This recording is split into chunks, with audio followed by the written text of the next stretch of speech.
Okay, so we've cut up all our pattern pieces. So this is our before. And here is our after. So now we've transferred all our paper or tissue patterns onto our muslin. As you can see, it's as heavily marked as our pattern pieces. And I'm just gonna briefly go over what I've done and then show you, or just kind of let you know what key things you need to know before you stitch these pieces together. So you have your bodice. I've just connected mine with pins at the seams. I have not closed up the darts yet because I just wanted you to kind of see what it looked like. So this is going to be the front bodice, and you can see what it looks like. I have both my sides. I have my center front. Again, after you have the center front on the fold, which looks like this, you open it up. That first piece should be just like this. I have my seam allowance markings. I'm going to go in before I start, even though I've made the markings here. I'm going to go in and just slash my side seams. This is going to be important when we are going to cut on our fabric.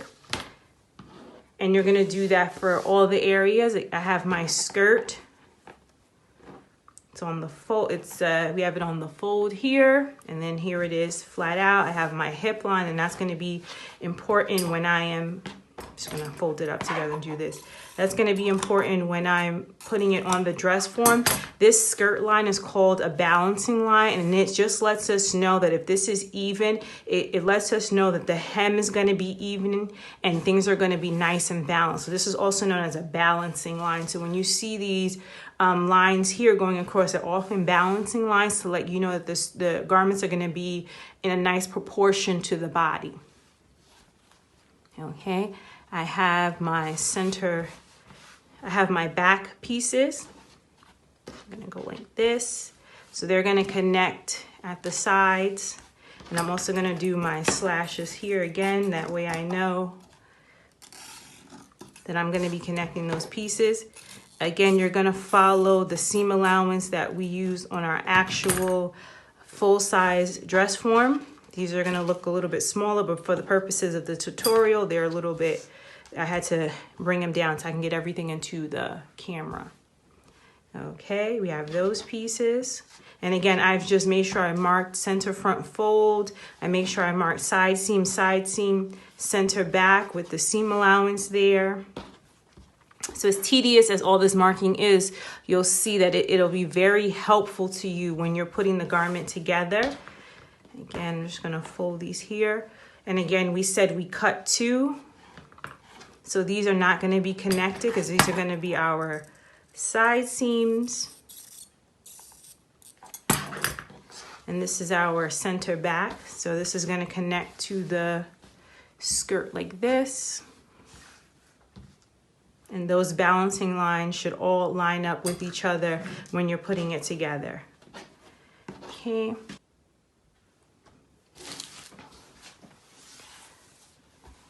So we have our front here. And again, it's just the same thing. We're just going to be taking our skirt front and matching it up. This is actually the better example. So we're just going to be gathering it and matching it up together. Okay. And lastly, we have that panel piece. We're going to do a cut 3 panels for this, and that's only because this is going to be the glitter tool, and we're not going to add any seams to it. It's just going to be a raw cut of the glitter tool, and I'm just going to do 3 of those layers so it's nice and flouncy and pretty. And then just lastly, we're going to go ahead and sew all our pieces together with a basting stitch, and the basting stitch is the stitch length 5 on your sewing machine. So whether you have a computerized sewing machine, an industrial, or just a manual sewing machine, you're gonna see that they all give you stitch length options. And we're just gonna stitch them all together using that 5-point stitch length, and that just makes it a lot easier to take them apart. So we're gonna put our pieces together, and then we're gonna see what they look like all together and if we need to make any additional adjustments to our pattern.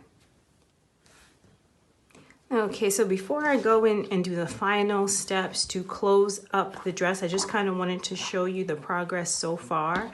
When we're sewing, we want to make sure that we're constantly keeping track of our lines and always trying to make sure they match up. It's very important because you want to make sure the seams are in alignment. For example, the side seams are matching up. You want to make sure those princess seams are matching up. That one's a little bit off, it needs to be adjusted. But you want to make sure that your seams are matching up. Your hip line has a good balance, and just also some other tips when you're sewing. For example, anytime you're connecting a garment at the hem, you always want to make sure when you start to sew, you start from the bottom and then go up.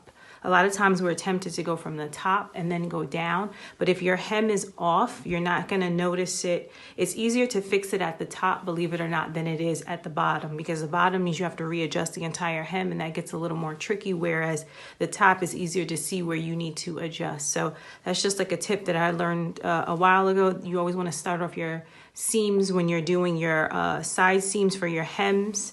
You always want to make sure you start at the bottom and then go up. Also, you want to make sure you press all your seams open as you go. You want to make sure, with the exception of the dart, because we're going to have to go back in there and open it up for the actual dress form. But you want to make sure that you go in, you press your darts towards either the center front or the center back. You also want to make sure that you just open up all your seams so they lay nice and flat.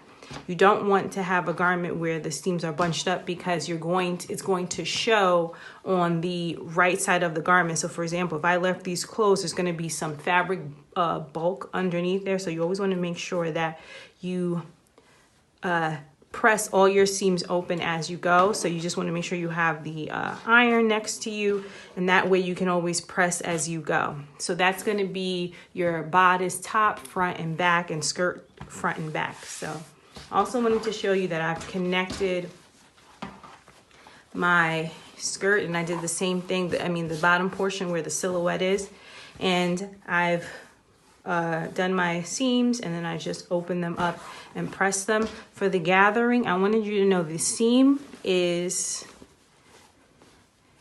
the actual seam where you're going to sew is here. So you're going to go to the top of the seam in order to do your gathering. And again, you're going to use that basting stitch. So you're going to use the widest stitch, and this is even for the actual garment. You want to use the widest stitch you have, and then you're just going to go in and just kind of level it here. I like to get a seam ripper, or you can use a pin, and you just go in there and pull, turn over this way to the back. Make sure you have nice and sturdy thread. And then you're just going to go in and gently pull on the thread. Sometimes you have to do, if you're doing like a really severe gathering or ruffle, you would have to do 2 stitch lines. But because I want this to be very faint, I'm just going to very softly go in and sort of pull, pull, pull until, and then sort of keep going in and checking, matching up the side seams. So that way you know how much to pull in. So because you want those side seams to match up, you don't want to pull in too much and then there's too much. It's too tightly pulled and then things aren't matching both on the ends and with the side seam. So as you're pulling, you want to make sure that everything is still matching. And once you've had everything pulled to where it needs to be, you're going to pin. And remember, you're pinning. When you pin, you want to pin outward, just like that, in that direction. You want to pin outward. And then you want to, if you feel comfortable enough, you can run it through your machine like this. I recommend that you do a very light hand stitch with basting. And then you just go in and on the actual seam line, which would be here, that's where you're going to make your stitch. So the stitch isn't going to be here. It's going to be on the actual seam line, which is just below. That way it gets covered when you're closing it up. So with that being said, we're going to go in and do our final closing up of this seam that's going to kind of give us our skirt bottom portion.